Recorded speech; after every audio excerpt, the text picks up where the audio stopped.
Hello and welcome to Nyam Nyam. We're going to make 3 yummy milkshake flavours.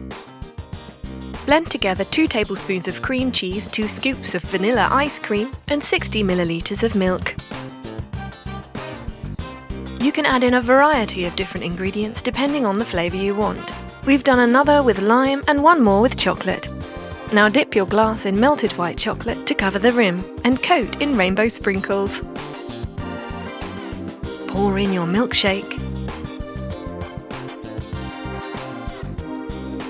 and top with whipped cream.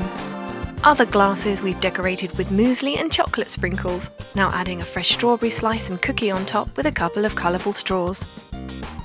Some marshmallows and a slice of lime. Chocolate chips and chocolate wafers. And there you have vanilla, lime and chocolate milkshakes, designed beautifully. Enjoy!